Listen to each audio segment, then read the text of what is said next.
우리 주님을 사랑하시는 분만 아멘 하십시다. 우리가 서로 이렇게 그 관심을 가지면 서로 안부를 묻죠. 이렇게. 그래서 아이고 집안 평안하십니까? 또 아유 건강하신가요? 이렇게 이제 안부를 물어요.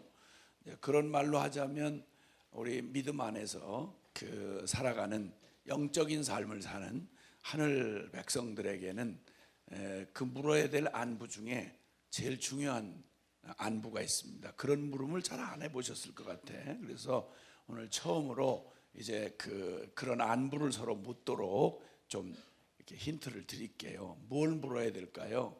자, 보통 우리가 육으로 살아가던, 그러니까 하나님도 없이 영원한 미래도 없이 그냥 내가 주인 돼서 생겨 먹은 대로 그냥 그저 마음 끌리는 대로 이렇게 살아갔던 삶을 육적인 삶이라고 그러면 이렇게 신앙생활 안에 들어와서 이렇게 살아가는 삶을 영적인 삶이다 이렇게 표현을 합니다. 그러면 우리가 하는 모든 이 교회 생활이다 무슨 뭐 여러 가지 이제 하나님을 만난 뒤에 살아가는 모든 삶을 여러 말로 표현할 수 있는데 보통은 이렇게 신앙생활 하십니까? 이렇게 물어요. 그렇죠?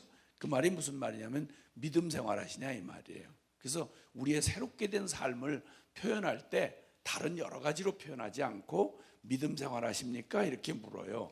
그러니까 우리의 모든 삶은 이 믿음이라고 하는 것에 다 달려 있어요.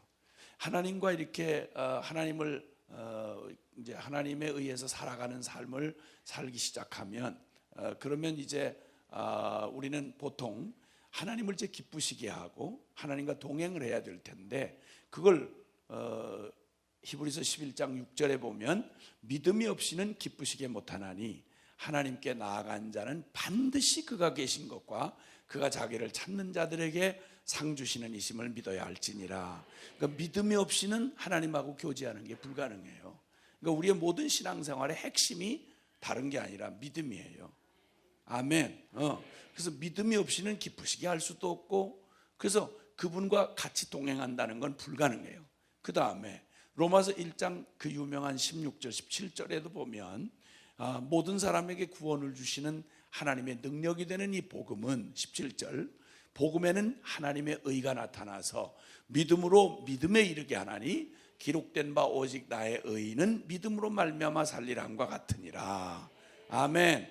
복음이 완전하고 하나님이 우리에게 주신 이 놀라운 온 천하 만민을 구원하시고 그리고 하나님의 임마누엘의 복을 누리는 그 복음을 우리에게 주실 때 하나님이 주실 때는 이 복음이 완전한 복음 모자람이 없고 아주 완벽한 복음을 우리에게 주셨어요. 근데 이 주신 복음이 아무리 완전해도 그 복음을 주실 때 전제가 바로 뭐냐면 오직 믿음으로만 누려지는 복음을 주셨단 말이에요.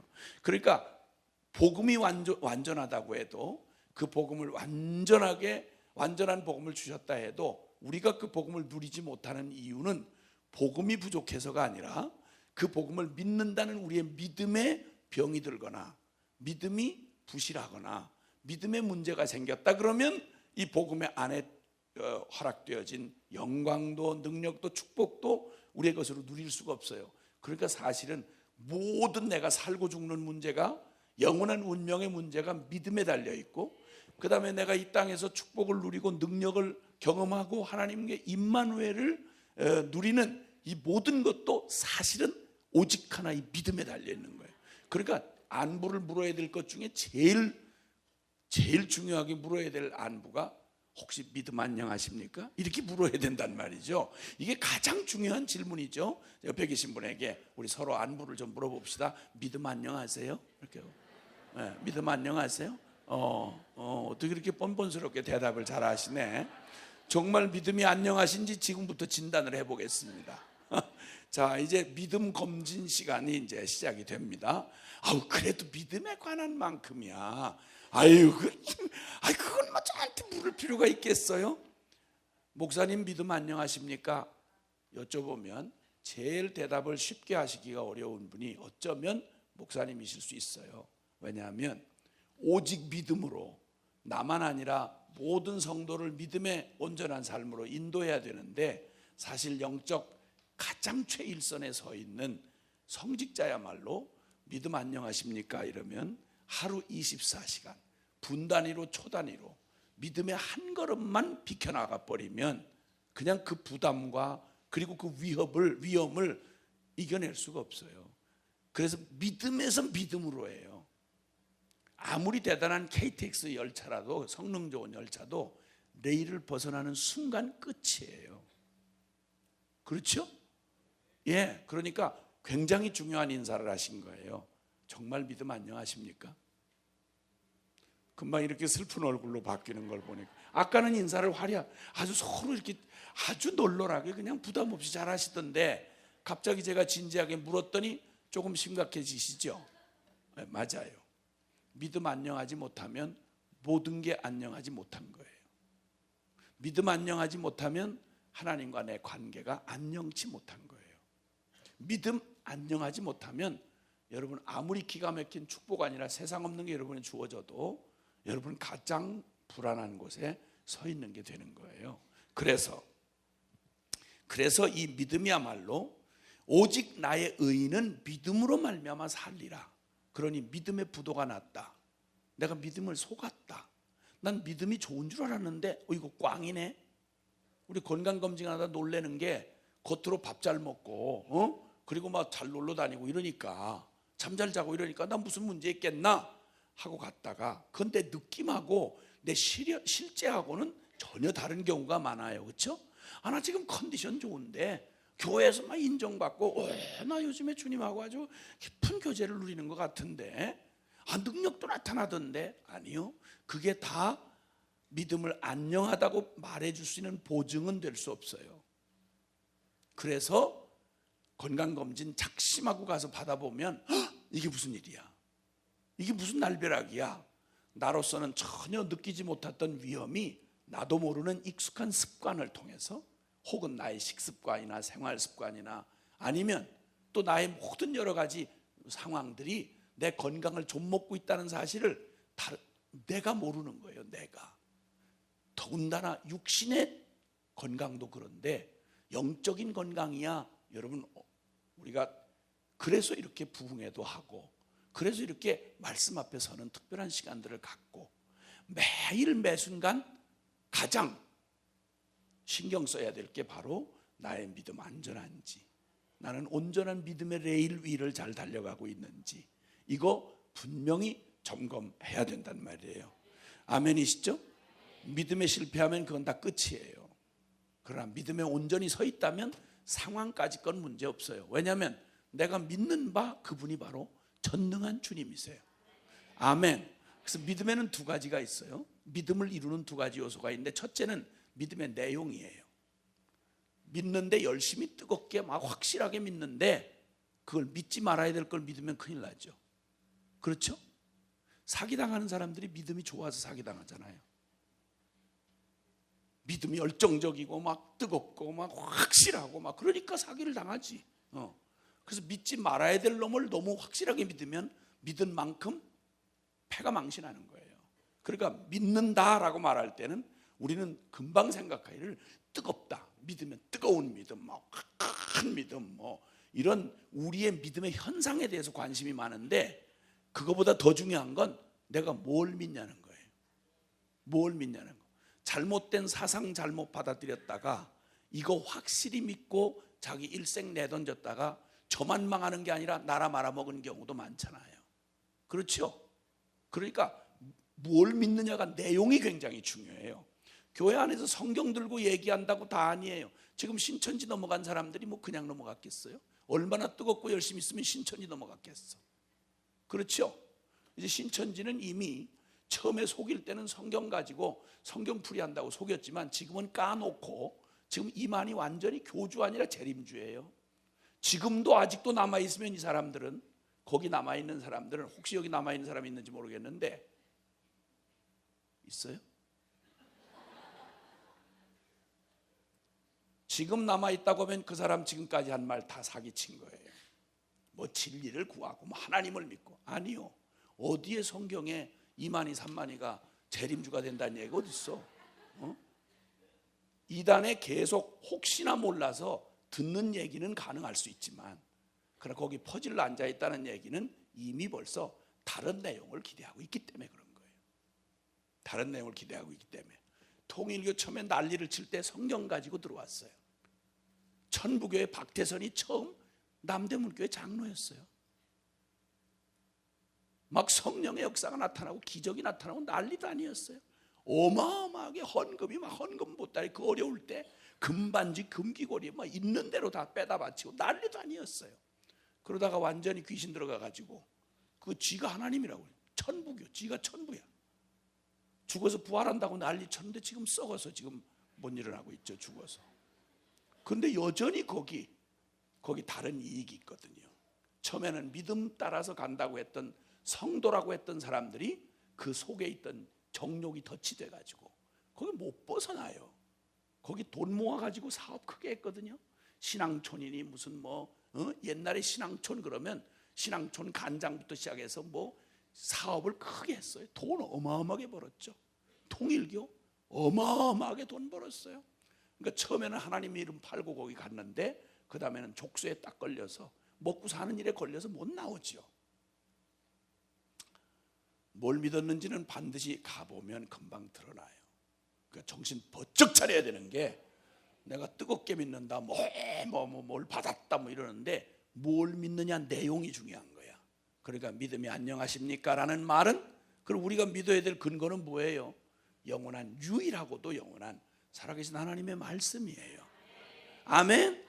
이 말씀에서 빗나가면 빗나간 거고, 근데 성경 하면서도 또 이상한 신학 교리를 만들어서 그 타락한 신학 교리가 얼마나 생명 없는 교회를 그냥 완전히 갉아먹고 교회를 주저앉혔는지는 지금 전 세계 역사가 다 증언해 주는 바이기 때문에 이건 논란의 여지가 없어요. 그러니까 아주 건전하고 바르게 하나님의 이 진리에 바르게 우리가 온전한 믿음의 근거가 다른 게 아니라 살아계신 하나님, 그리고 우리의 그 영원하신 그 하나님이 육신되어 오셔서 우리를 구원해 주신 임마누엘 되신 예수 그리스도.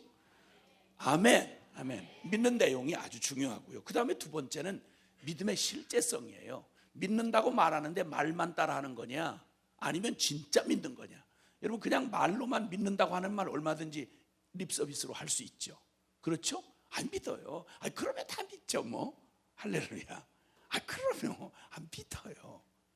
그러나 나를 맡길 수는 없는 거죠.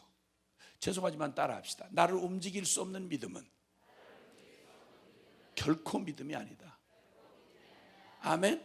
그러니까 실제가 안 된 믿음은 그건 믿음이 아닌 거예요. 근데 놀라웠게도 교회 안에 다니는 많은 사람들 보면 자기 스스로 자기를 감동시켜요. 난 믿을 거야.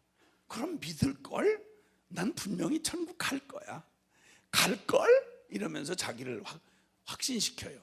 나는 장로 딸이니까, 난 목사 아들이니까, 나는 그래도 교회 직분 받았으니까, 그래 나 신학했으니까, 나 교회에서 사람들한테 인정받으니까, 나 열심히 11조도 내고 열심히 하고 있잖아.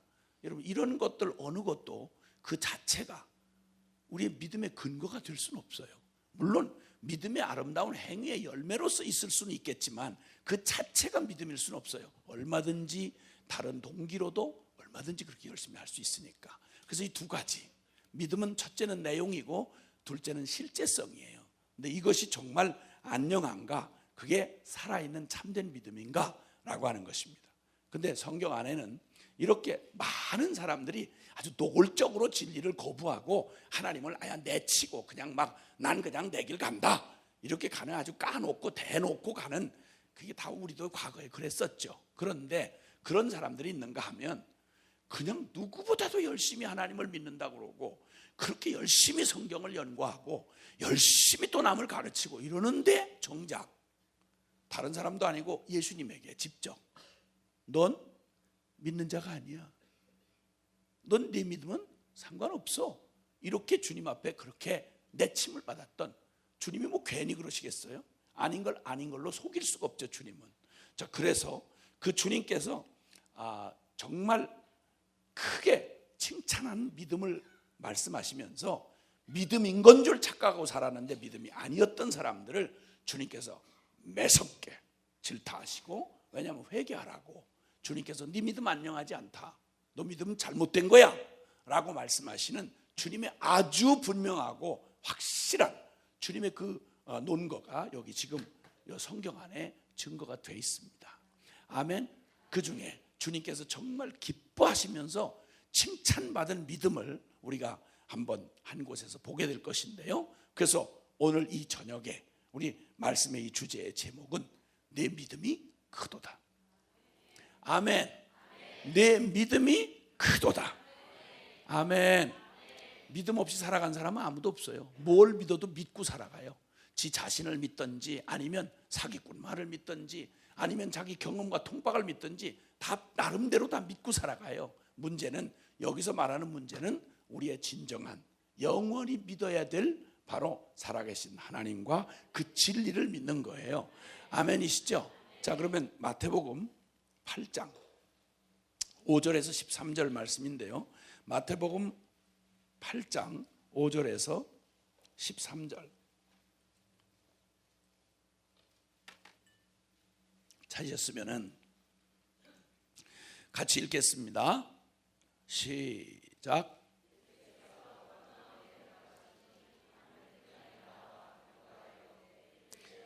하인이 중풍병으로 집에 누워 몹시 괴로워하나이다.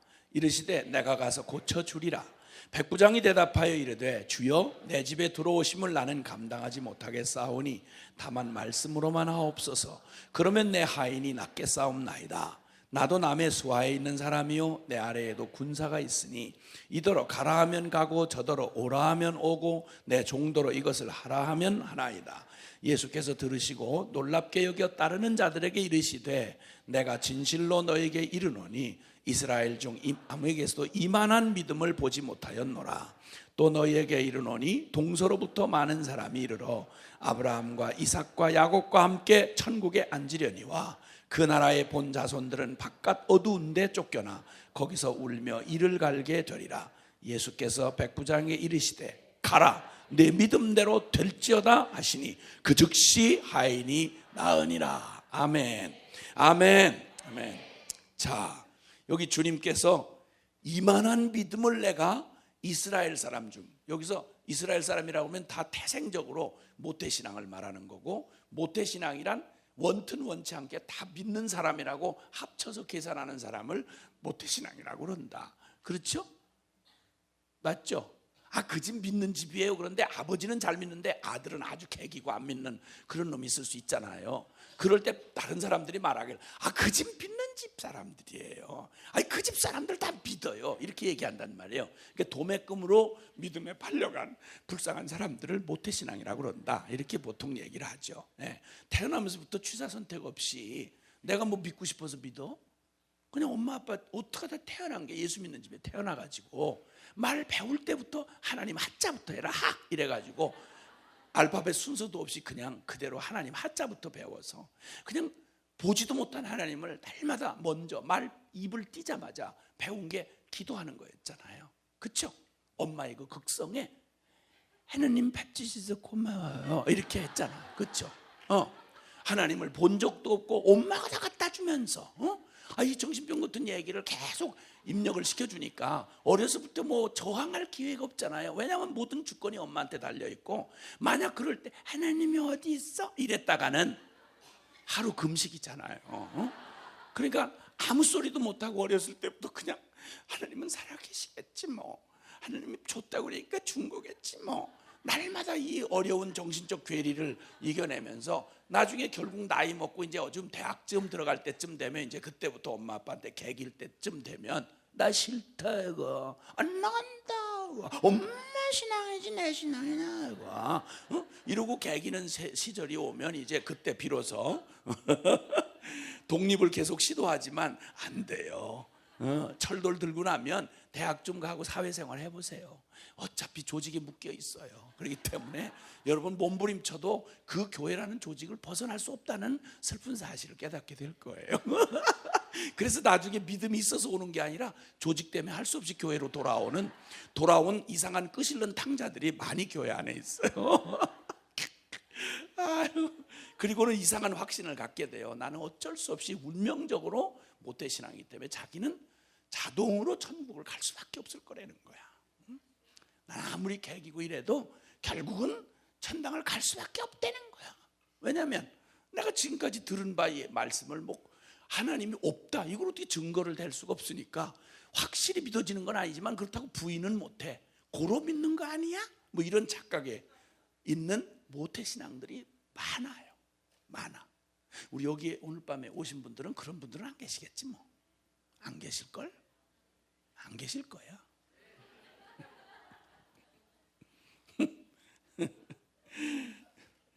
근데 여기 아찔하게도 주님이 말씀하기를 그렇게 주여 주여 하는 이스라엘 사람들 중에서는 이만한 믿음을 본 적이 없다.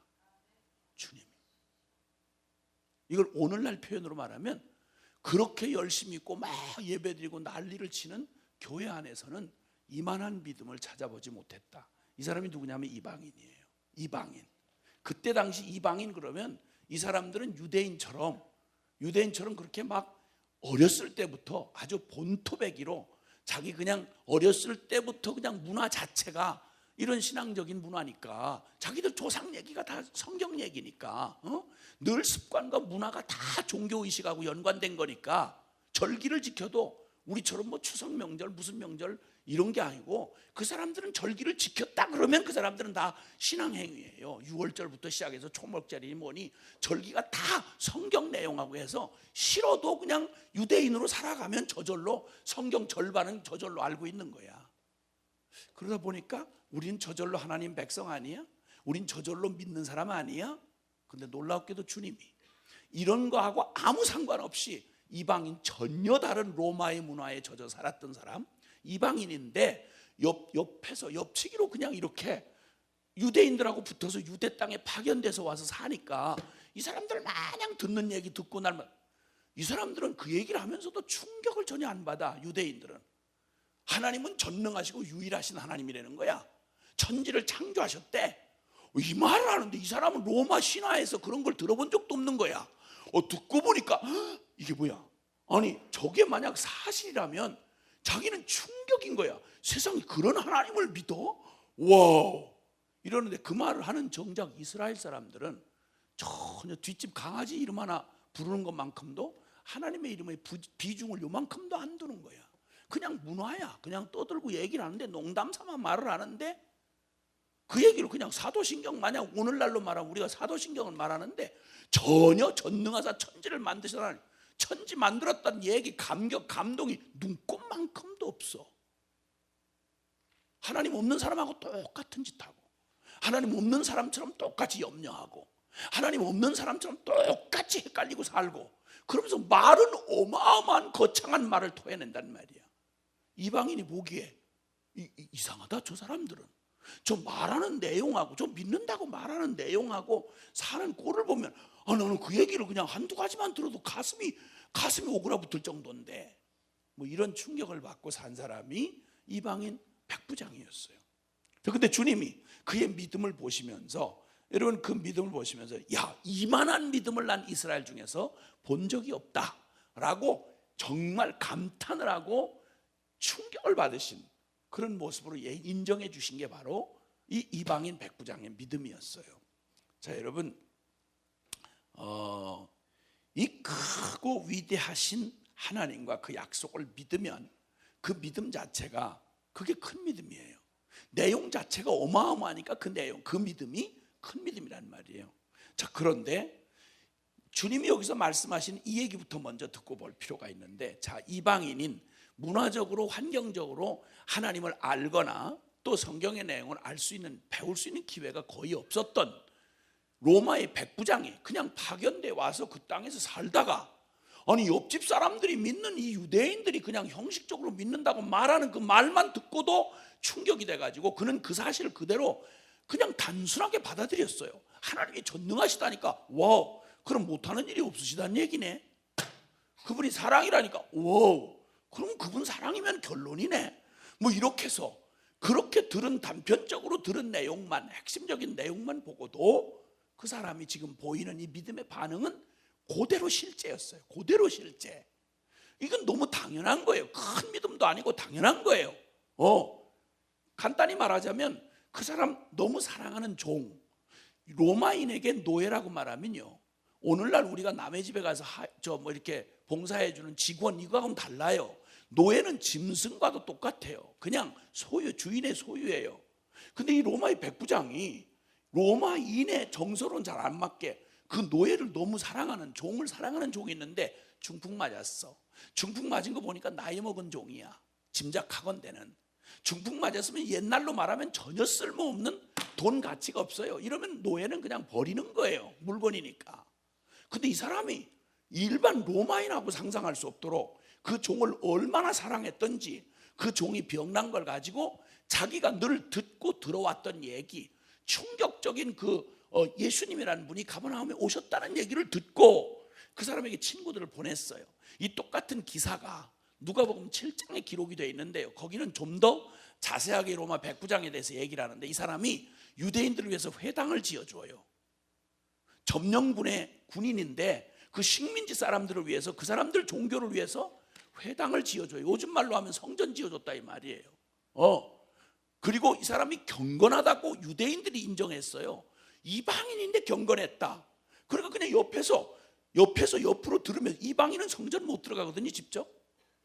그런데 이 사람이 정작 성전을 날마다 드나들면서 그 특권을 다 누리는 유대인들이 옆에서 말하는 얘기를 옆으로 듣고 그걸 그대로 믿어가지고 하나님을 경외하는 사람이고 회당을 지어주고, 그러니 이 사람의 말을 꼭 부탁 들어주셔야 합니다, 이렇게 부탁한 거예요. 그러니까 이 유대인들이 그때 예수님을 통해서, 예수님이 사람들에게 자비를 베푸시고 기적을 베푸시고 하나님 나라를 말씀하시고 그분이 직접 하나님이 보내신 자라고 말씀하신 내용들을 다 듣고 알고 있는 거예요. 그러니까 믿음이 생겨가지고 의심할 것도 없는 거예요. 그 말이 사실이라면 그럼 내 중풍든 노예를 위해서 그분에게 부탁 안 하고 누구에게 하겠나. 그래서 자기 친구들을 보내서, 유대인 친구들을 보내가지고 이 예수님한테 부탁을 했어요. 그랬더니 예수님이 내가 가서 직접 고쳐주리라, 직접 가시겠다는 거예요, 예수님이. 그런데 그 얘기를 전가를 듣고는 막 기뻐서 간 사람들이 얘기했겠죠. 예수님이 직접 오신답니다. 그랬더니 백부장이 이걸 듣고는 이게 무슨 말이냐고, 이게 무슨 말이냐, 얼른 사람을 보내가지고 예수님한테 말을 전가를 하는데 이렇게 말하는 거예요.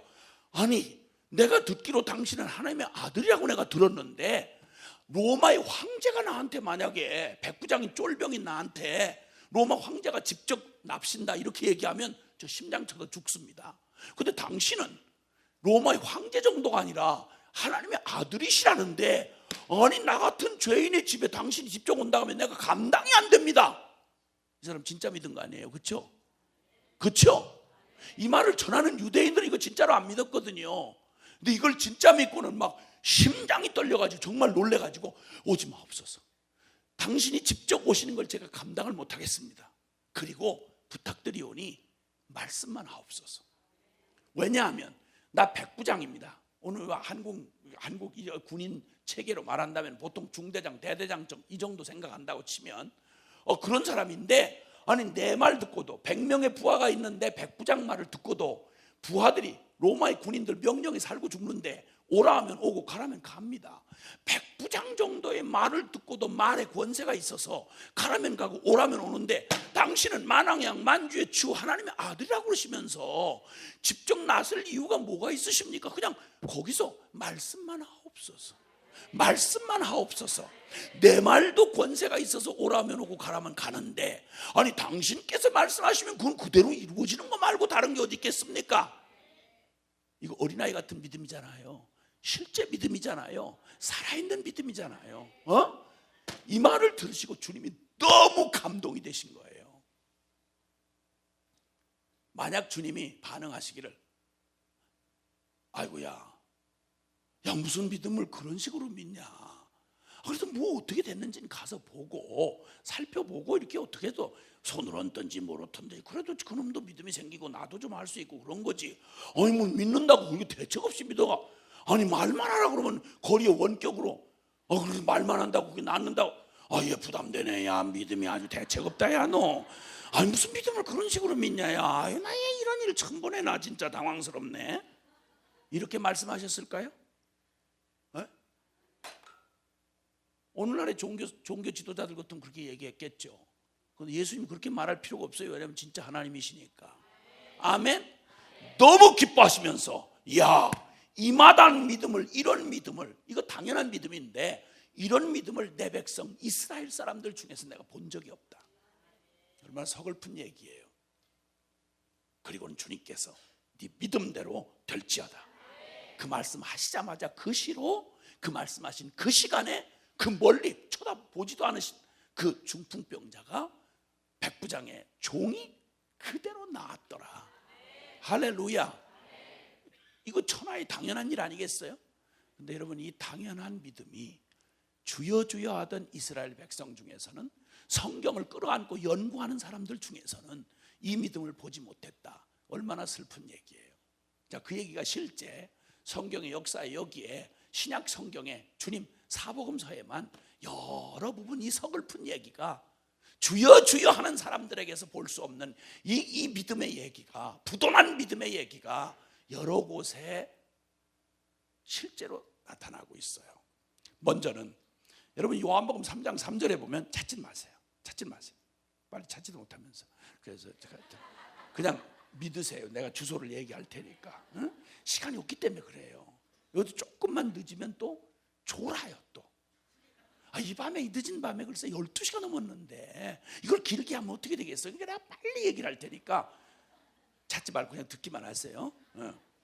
거기에 니고데모라는 사람이 나와요. 이 사람 당대의 유대인 중에 최고의 성경학자예요. 오늘날로 말하면 최고의 신학을 하신 분이에요. 최고의 신학. 자, 그러면 당연히 신학을 했으면 믿음이 가장 좋았어야 될 거 아니겠어요? 그렇죠? 누구보다 성경을 잘 아니까. 근데 놀랍게도 그는 최고의 신학을 한 그 사람에게서는 주님이 거듭나야 되리라는 주님의 이 복음의 비밀을 말할 때 못 알아들을 뿐만 아니라 믿지 못해서 고개를 갸우뚱하고 돌아갔어요. 그러니까 최고의 신학을 하고도 믿음이 없을 수 있다는 거죠. 그 다음 누가복음 18장에 보면 가장 최고의 율법의 행위를 했던, 어렸을 때부터 율법을 어긴 적이 없었던 한 부자 관원이라는 사람이 나와요. 부자요, 청년이요, 그 다음에 또 그는 관원이었어요. 돈, 그리고 권력, 그리고 또 젊음. 야, 그런데 어렸을 때부터 율법을 어긴 적이 없어요. 유대인으로서. 이 사람만한 사람 제가 사복음서에 보기가 쉽지 않더라고요. 이만큼 모범적으로 살아오고 이렇게 열정적으로 율법을 지키고, 유대인으로서 율법 지켰다는 말은 대단한 말이에요. 근데 율법에 흠이 없던 이 사람, 최상의 행위를 가지고 하나님이 주신 율법을 그렇게 지키고, 안식일 지키고, 그냥 다 음식 먹는 거, 이런 율례와 법도를 다 지키고, 그 젊은 날인데 그 혈기방장하고 얼마나 유혹이 많겠어요. 그런데도 십계명 다 지키고 이랬던 사람인데 주님께서 주님 앞에 어떻게 하면 영생을 얻겠습니까? 하고 물어왔어요. 얼마나 열심히 있었던지 물어왔어요. 그때 주님께서 그의 마음 중심에, 잘못된 그의 마음 중심을 딱 진단을 하시면서 너 믿음이 안녕하지 않구나 하고 진단을 하신 거예요. 그리고는 주님께서 말씀하세요. 너 정말 영생 얻기를 원하느냐? 그러거들랑 내 믿음이 지금 90% 믿음, 99% 믿음 이런 거는 없어. 순도 100% 믿으면 믿었고 아니면 아니지, 그런 믿음이란 없어 하는 의미로 주님이 말씀하기를, 너 정말 영생 얻기를 원하느냐? 율법 지켜라. 다 지켰습니다. 다 지켰어요. 누구보다, 누가 보아도 이 사람 최고의 행위를, 신앙 행위를 한 사람이에요. 그런데 주님이 그의 중심에 안녕치 못한 믿음의 병든 믿음을 정확하게 짚어내시고, 너는 율법에만 열심히 있는 사람이 아니야. 그러시면서 내게 있는 재산을 다 팔아다가 가난한 사람들에게 나눠주고 넌 날 따르라. 이랬더니 그렇게 모든 사람에게 다 흠모를 받던 최상의 율법의 행위를 했던 이 사람, 오늘날로 말하면 제일 믿음 좋다고 교회 안에서 가장 인정받던 사람이었는데, 결정적인 순간에 너 돈이냐 영생이냐 하고 주님이 선택을 딱 요구하시니까, 그러니까 아무리 열정적인 사람이었지만 그러나 돈하고는 비교할 수 없었어요. 영생은 못 얻어도 돈은 포기할 수가 없었어요. 그래서 결국 그 마음의 내면에 실상이 드러났죠. 돈이나 영생이냐 그러는데 여러분, 그 사람 원래부터 엄청난 부자였어요. 재물이 심히 많음으로 고민을 하다가 결국은 영생을 그토록 추구한다고 찾아왔는데 영생을 취하지 못하고 결국 돈을 선택하고 예수님 앞에서 근심이 가득한 채로 돌아가서 주님이 탄식하시죠. 부자가 하늘나라 들어가기가 어찌나 어려운지 낙타가 바늘구멍으로 들어가는 것보다 더 어렵도다. 그러니까 최상의 교회 행위, 신앙 행위를 했는데도 불구하고 그 믿음은 안녕하실 수 없는 사람이 있을 수 있단 말이죠. 주님이 이스라엘 중에 이만한 믿음을 보지 못했다라고 하신 말씀에 적용되는 사람이죠. 그 다음 누가복음 10장 25절에 보면 웬 서기관이 와서 자기를 옳게 보이려고 주님 앞에 묻습니다. 영생을 얻는 것, 율법 중에 그 가장 큰 율법이 뭐냐라고 하는 말로 예수님과 대화를 하다가 그 사람이 말해요. 하나님을 사랑하고 이웃을 사랑하는 것, 이것이 모든 계명의 가장 크고 첫째 되는 계명입니다. 그랬더니 주님께서 너 잘 아는구나. 율법을 정말 정확하게 알고 율법의 핵심을 딱 아는구나. 잘 아는구나. 여기 서기관 그러면 오늘날로 신학자예요. 신학 박사님이에요. 그런데 주님께서 그에게 말씀을 하시면서 비유로 들려주세요. 너 이웃을 내 몸과 같이 사랑하라는 거 그렇게 사랑해라. 그랬더니 이 사람이 그 말에 얼른 자기를 옳게 보이려고 뭐 그렇게 말씀하시면 참 그렇긴 합니다만은 제 이웃이 누굽니까? 그러니까 이웃을 내 몸과 같이 사랑하라고 그러는데 제 몸과 같이 사랑할 이웃이 가까운 데 없어가지고 제가 이웃을 사랑을 솔직히 못했습니다. 이렇게 말 같지 않은 말로 변명을 들어놓으니까 주님께서 비유로 들려주신 말씀이 선한 사마리아인의 비유입니다. 이해되십니까? 기억나세요? 아니 여리고로 내려가다가 강도마다 엄청 얻어 터져가지고 거의 죽어가던 사람 봤는데 거기를 지나가던 제사장이 지나가다가 강도 만났으니까 자기도 강도 만날 수 있잖아요. 그 성직자인데 거기 죽어가는 사람을 보고 그냥 지나가죠. 제사장도 그냥 지나가고 레위인도 그냥 지나가고. 그런데 이방의 개처럼 유대인들이 무시하는 율법도 모르고 하나님도 모르는 저 저주받은 것들이라고 말하던 사마리아 사람이 거기를 지나가다가 인간 기본적인 양심만을 가지고도 다 죽어가는 사람을, 피 흘리고 죽어가는 사람을 그냥 둘 수 없잖아요. 그 구원해 준 얘기를 하시는 거예요.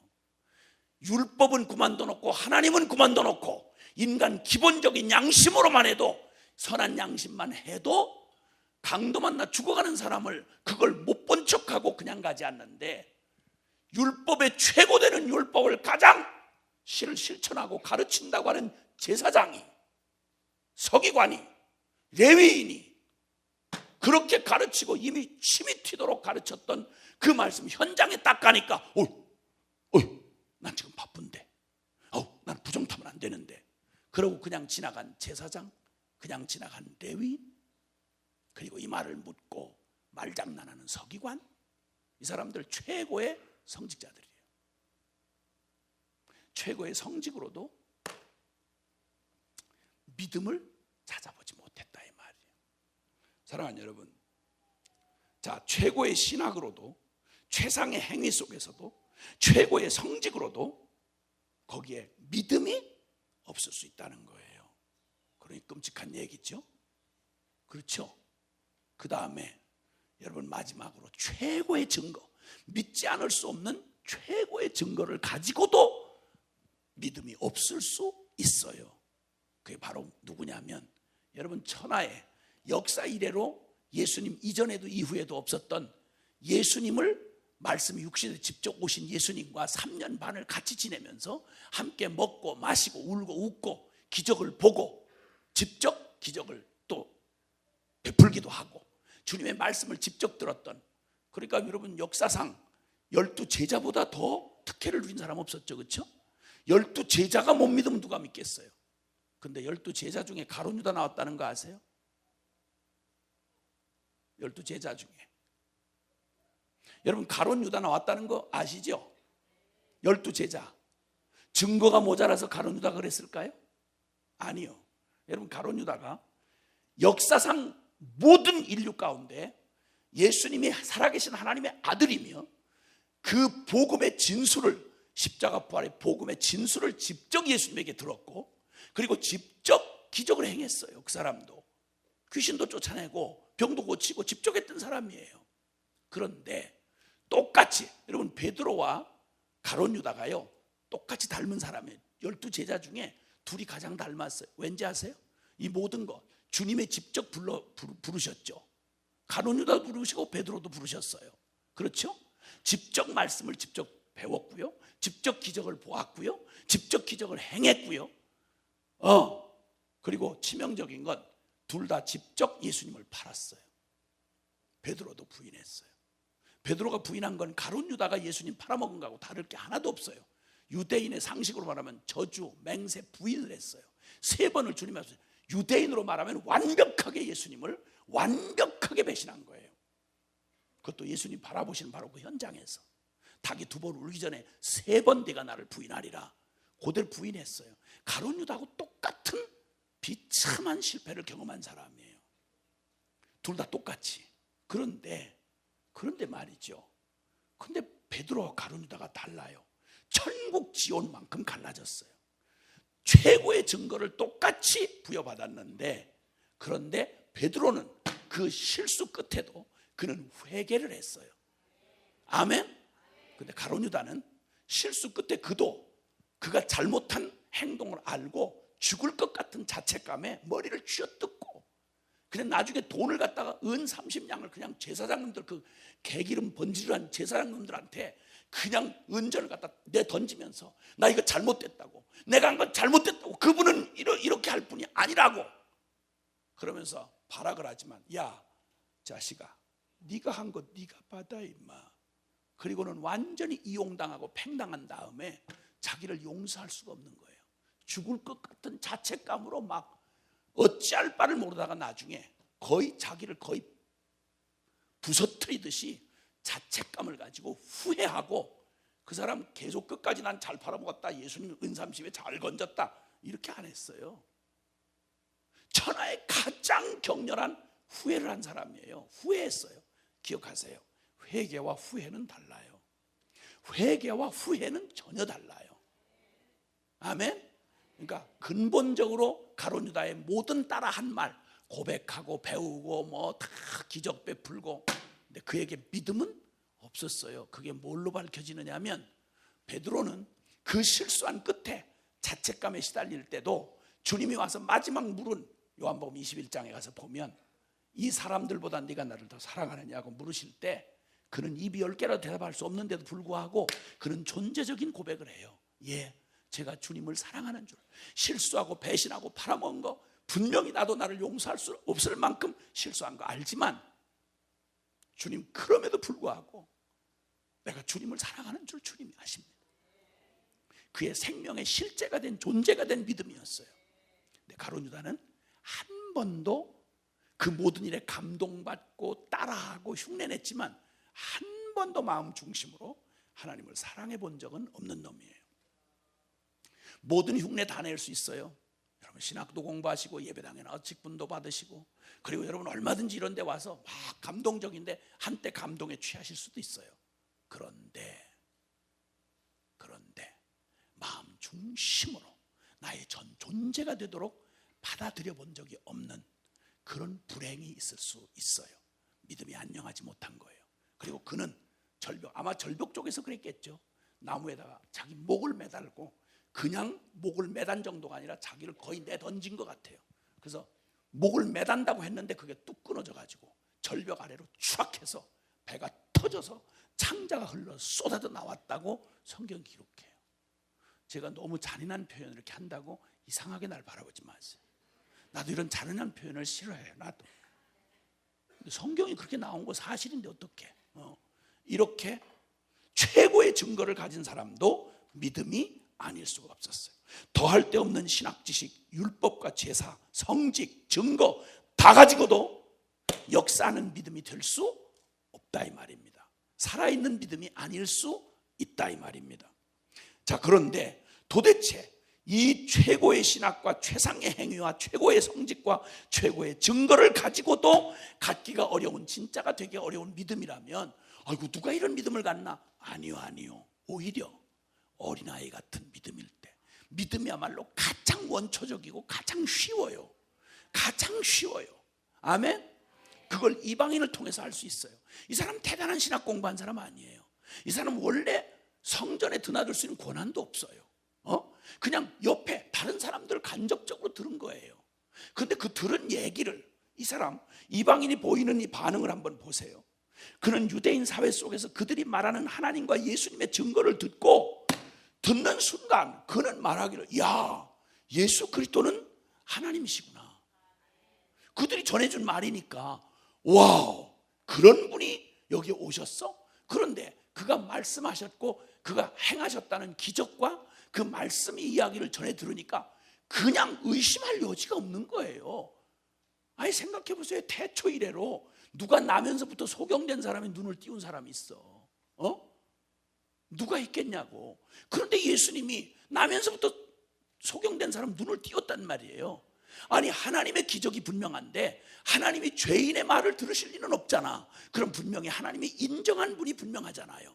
그 기적만 해도 죽은 자를 다시 살려내고 그 거룩한 진리의 말씀 악소리 못하도록 하늘의 진리를 그대로 내주신 말씀, 거기다가 차별 없이 거기에 세리, 죄인, 창녀들, 도대체 유대인 죄인들이면서도, 같은 죄인이면서도 야 너네 부정한 것들이야 이러고 거리를 멀게 하는 그들을 가장 거룩하신 하나님의 아들이라는 분이, 그분 주변에는 창녀들, 죄인들, 세리들, 이런 죄인의 대명사 되는 사람들이 그냥 늘 주님 곁에 늘 있었어요. 함께 식사도 하고.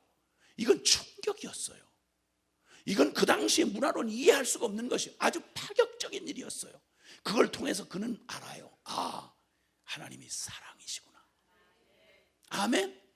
그 증거를 주시기에 충분한 시간을 가지셨던 게 예수님이 이 땅에서 지상 사역을 하셨던 바로 공생애였죠.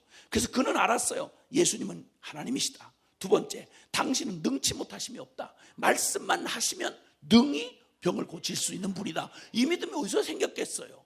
그 수많은 그보다 더한 증거를 많이 들었잖아요. 근데 이걸 예수님을 새카맣게 따라다니면서 성경을 그렇게도 읽고 그렇게 예배를 드린다고 폼을 잡던 유대인들 중에는 그 수많은 증거를 똑같이 봤거든요. 바리새인들이 계속 따라다니면서 계속 주님의 기적을 봤거든요. 제사장들이 계속 예수님의 이 말씀 들었거든요. 근데 어떻게 똑같은 말을 듣고 똑같은 걸 봤는데, 오히려 믿으면 유대인들이 더 믿어야 될 텐데 그들은 끝까지 악독을 부리면서 이 말씀에 대해 주님께서 이 외식하는 이 독사의 자식들아, 남에게는 그렇게도 말씀을 가르치면서 내 놈은 새끼손가락 하나로도 이 말씀을 감당 안 하는 너희 회칠한 무덤아. 주님이 책망하시는 말이 양심에 찔리니까 악독을 품고 죽여야 되겠다. 이들의 말에는 하나님을 실제로 믿어본 적이 없는 놈들이에요. 이 모태 짱아찌들은 하나님을 실제로 믿어본 적이 없어요. 그러니까 하나님의 증거가 그렇게 뚜렷이 드러나면 얼른 주님 두려워하면서 와, 하나님 과연 그러신 분이구나, 얼른 회개를 해야 될 거 아니겠어요? 근데 오늘날에도 교회에서 말씀 잘 듣다가도 목사님이 나 치네, 나 까네, 나더라고 하는 거 아니야? 왜 날 째려봐? 이런 식으로 하는 사람, 교회를 그냥 말 잘하는, 좋은 말하는 목사님 정도로 생각하지, 하나님이 그 시간 그를 통해서 내 양심에 말씀하시는 하나님은 안중에도 없는 거예요. 예배 인도자에게는 관심이 있는데 그 예배를 받으시는 하나님에게는 눈꼽만큼도 관심이 없는 거야. 설교가 잘했느니 못했느니, 수준이 있느니 없느니, 우리끼리 모여서 그냥 종교 행위하고 앉아있는 거야. 하나님 두려워함이 있어요? 있는데 그따위 짓을 해? 설교하시는 목사님도 마찬가지고, 교인들 눈치 살피는 거, 누구를 지금 누구 말을 하고 누구 때문에 여기 서 있는데, 누구 들으라고 하는 말인데, 누구 말을 전하는데, 교인들 듣기 좋은 얘기하고 성경에도 없는 얘기 여기저기서 주워다가 만약 이렇게 말을 한다, 하나님 두려움이 요만큼도 없는 일 아니겠어요? 기도는 누구 들으라고 하는 거예요? 누구한테 하는 기도야? 금식 누구한테 하는 거야? 가진 광고도 안 내고, 가진 너 왼손이 한 거 오른손이 모르게 해라. 남을 구제하라고 해도 주님 그렇게 하라고 그러셨는데 온통 나팔 불고 온통 내 이름 석자 하나 안 나오면 그냥 시험 들고. 우리가 하는 신앙생활 가만히 생각해 보면 도대체 하나님 앞에서 한 일이 과연 있나? 하나님 앞에서.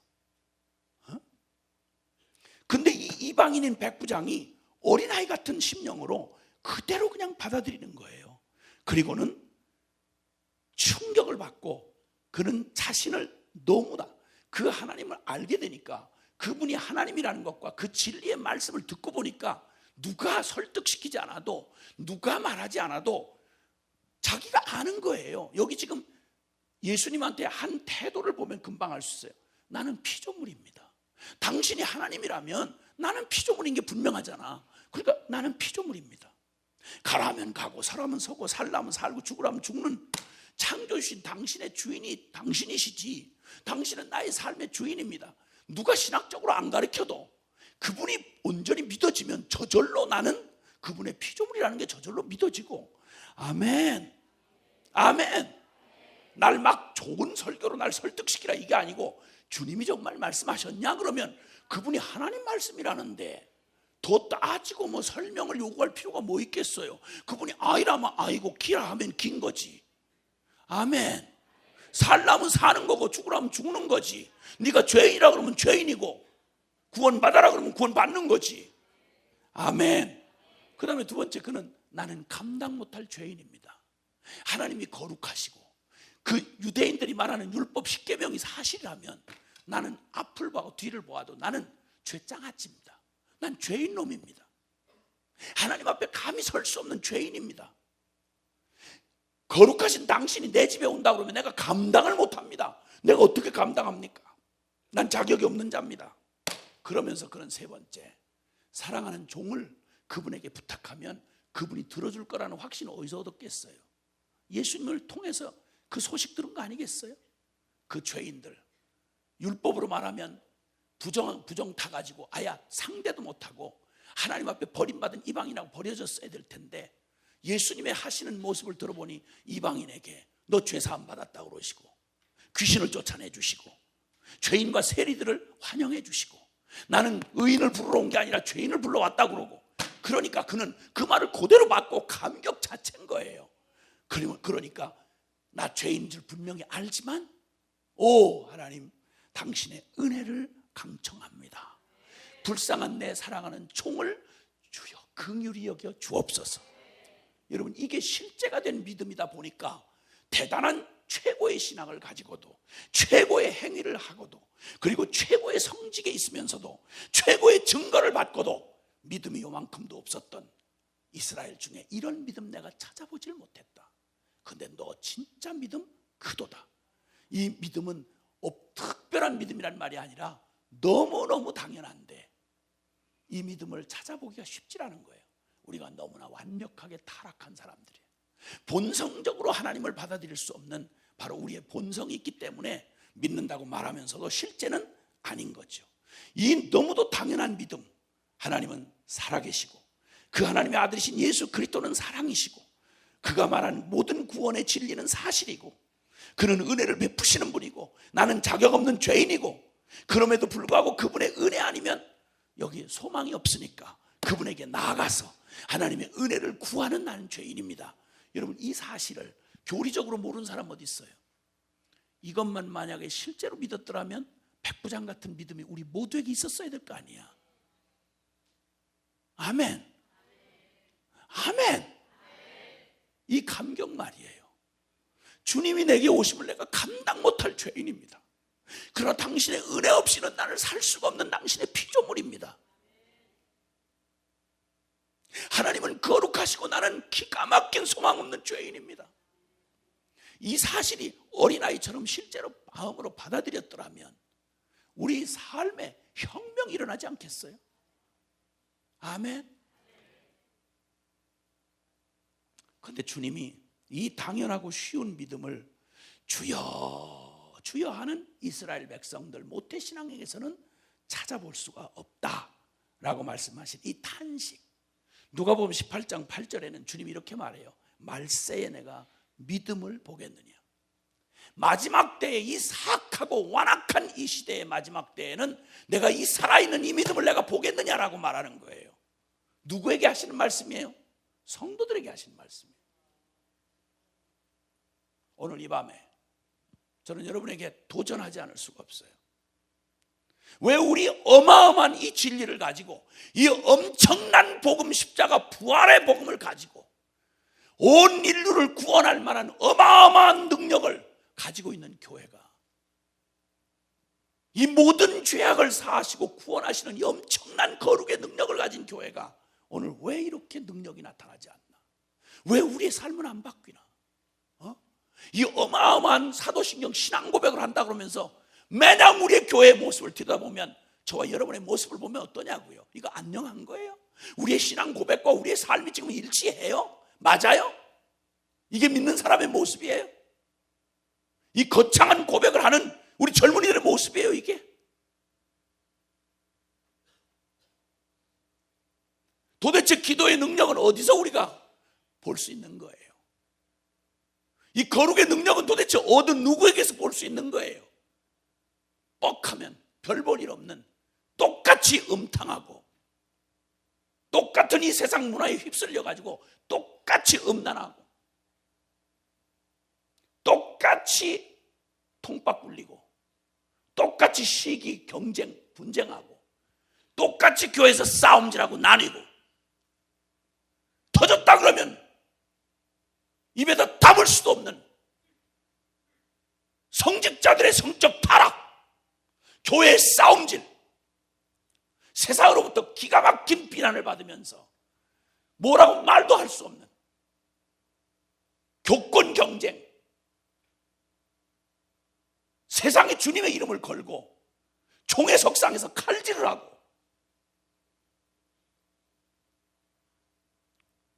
성추행을 하고도 뻔뻔스럽게 서로 짜고 치면서 회개하는 빛을 요만큼도 안 보이는 이 추잡하고 부끄러운 이 자화상, 거기에 함께 속한 저와 여러분은 믿음이 안녕하시냐 이 말이에요.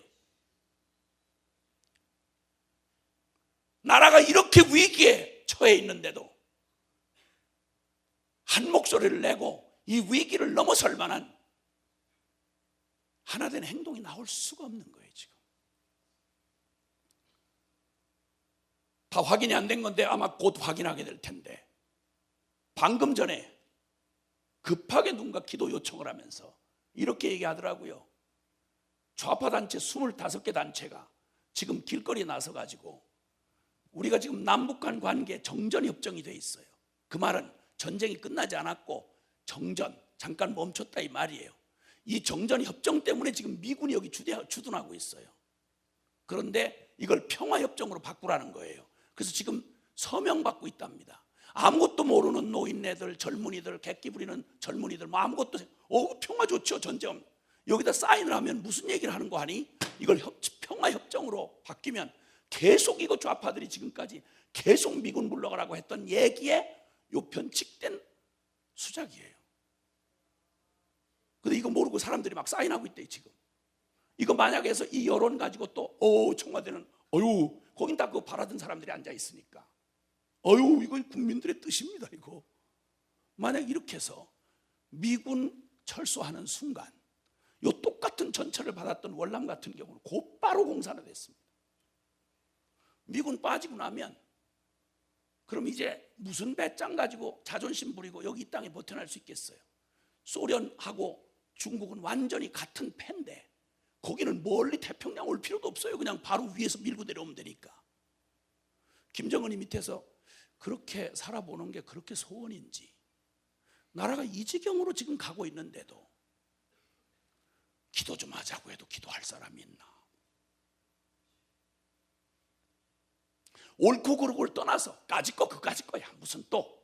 그런데 여러분 이건 연습 삼아 살아볼 수 있는 게 아니잖아요. 한 나라의 운명만 해도 그런데 다른 건 그만 놓고, 나라 걱정 그만 놓고 저와 여러분의 믿음은 안녕하시냐는 말이에요.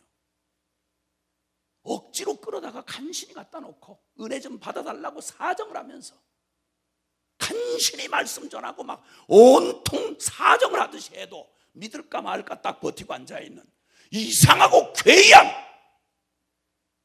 이걸 언제까지 이 배부른 짓을 계속 하겠냐 이 말이에요.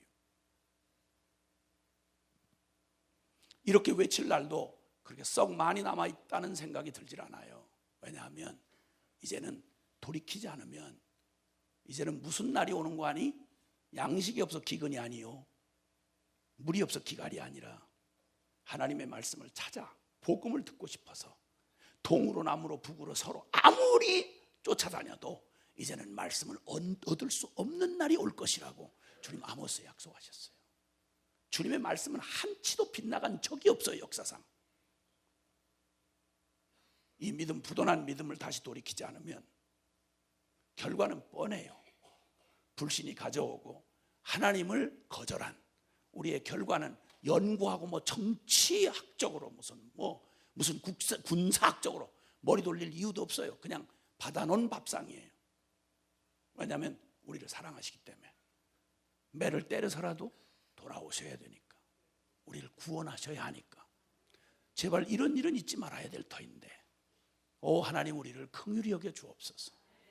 그리고 잠시에 이 땅에서의 삶이 별거 아니라면 여러분 모두가 각자 하나님의 심판대 앞에 설 텐데,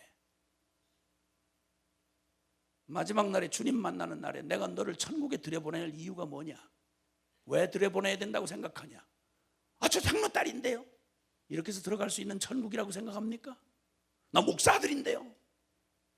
나 수련회 몇 번 참석했는데요. 나 헌금 이렇게 했는데요. 그렇게 해서 들어갈 천국이 있다고 생각하십니까? No. 마태복음 7장 21절 이하에 나더러 주여 주여 하는 자가 다 천국에 들어갈 것이 아니요, 오직 하늘 아버지 뜻대로 행하는 자라야 천국에 들어갈 것이다. 그때 많은 사람이 나더러 이르되 주여 주여, 우리가 주의 이름으로 귀신을 쫓아내고 주의 이름으로 많은 권능을 행했고 주의 이름으로 선지자 노릇하지 않았습니까? 하리니 23절에 예수께서 밝히 말씀하기를, 난 너희를 도무지 알지 못한다. 이 불법을 행하는 자들아, 내게서 떠나 가라. 주여 주여 하는 자가 들어간다고 보장한 데가 없어요. 믿음이 없이는 절대 하나님 앞에 나갈 수 없어요. 우리의 믿음은 여기 모양으로 아무리 최고의 신학 지식, 아무리 최고의 율법 행위, 아무리 최고의 성직, 아무리 최고의 증거를 받았다 해도 내 안에, 내 존재 안에 이 예수 그리스도, 그분 구원받을 수 없는 나를 위해 오직 유일한 한 길이 되셔서 내가 죽어야 할 죽음을 십자가에서 대신 끝장내 주시고, 그리고 이제는 부활하실 때 그 부활의 새 생명이 나의 전부가 되셔서 이젠 내가 사는 것 아니요, 갈라디아서 2장 20절의 말씀처럼 내가 그리스도와 함께 십자가에 못 박혔나니 그런즉 이제는 내가 산 것 아니 오직 내 안에 그리스도께서 사신 것이라. 이제 내가 육체 가운데 사는 것은 나를 사랑하사 나를 위하여 자기 자신을 버리신 하나님의 아들을 믿는 믿음 안에서 사는 것이라. 아멘. 아멘. 아멘. 암 선고만 받아도 우리의 태도는 이렇게 배부른 태도 못 나와요. 암 선고만 받아도 영원한 지옥의 심판의 선고를 받는 게 바로 나는 죄인인데 내게는 십자가 부활의 복음이 실제가 된 적 없다, 이러면 이건 암 선고 정도가 아니고 우리 인생의 영원한 운명이 끝장나는 거예요. 나는 저절 믿음 안 생깁니다. 나중에 시간 되면 해보죠. 미안하고 죄송한데 그럴 만한 여유가 없어요. 어쩌면 오늘 밤에 주님의 초청이 여러분에게 주시는 마지막 초청이 될지 누가 알겠어요? 누가 알겠어요? 여러분의 믿음은 안녕하십니까? 내 생명 전부를 건 믿음이었습니까? 언제 한번 내가 예수님을 십자가에 못 박아 죽일 만큼 내가 그토록 비참한 죄인이라는 사실을 언제 한번 고민해봤냔 말이에요. 언제 한번 내가 소망이 없는, 하나님의 영원히 지옥 갈 수밖에 없는 죄인이라는 사실이 철저하게 내 안에 깨달아지고 나면 오호라, 나는 곤고한 사람이라, 난 틀렸구나, 이렇게 될 때 비로소 우리는 십자가의 은혜 앞에 나아가게 되는 거예요. 나 행위로는 구원 못 받습니다. 나의 혈통으로는 구원 못 받습니다. 오직 주님의 이 은혜만을 붙잡습니다. 그럴 때 십자가의 복음이 그대로 내 안에 통째로 그냥 받아들여지는 거예요. 아멘. 여러분의 믿음의 태도를 주님 앞으로 결정할 때, 맞아요 주님, 여기 백부장의 이방 백부장이 어린아이 같은 단순한 마음으로 아무리 생각해봐도 나 피조물이고, 아무리 생각해도 나 죄인이고, 아무리 생각해도 하나님의 자비와 은혜를 받지 않고는 나 소망 없는 놈이구나, 이 사실을 듣는 그대로 따로 믿고 자시고 할 것도 없고 사실이니까 그냥 엎어져서 그대로 믿으니 내 믿음이 크도다. 여러분, 이 놀라운 일을 성령께서 오늘도 이 말씀을 통하여 저 여러분 여기 초대하시고 주님 이 메시지를 주실 때, 이제 정말 주님 앞에 여러분의 겸손한 영혼으로, 살고 싶은 영혼으로 하나님 앞에 전심으로 서시길 바랍니다. 이번 수련회 동안 또 우리 청년 여러분은 주님 앞에서 이 진리에 대하여 대강 슬쩍 이러지 마시고 주님 앞에서 철저하게 이 진리 앞에 서서 과연 그러한가 라고 그 사실 앞에 서면 이 진리가 여러분을 반드시 십자가로 인도해 주실 것이고, 그리고 주님이 여러분을 더욱 여러분보다 사랑하셔서 이 놀라운 복음을 여러분의 것이 되도록 진리의 성령님 여러분을 도우실 것입니다. 문제는 우리의 태도인 것입니다. 우리 함께 두 손을 좀 듭시다. 여러분 이미 지식으로 복음에 관한 가장 원초적이고 근본적 지식에 대하여 여러분 알고 계셨지만, 암병 걸린 사람이 의사 진단서만큼도 진지하게 고민하고 받아본 적이 없다면, 대학 입시를 위해서 진지하게 고민하는 그 정도 열정도 없었다면 미안하고 죄송한데 여러분 믿음은 안녕하지 않습니다. 나에게 실제가 되지 못한 믿음, 그저 중연불 수준도 안 되는 지식적인 동의, 이것 가지고 믿음이라고 말하지 마십시오. 나를 움직일 수 없는 믿음은 결코 믿음이 아닙니다.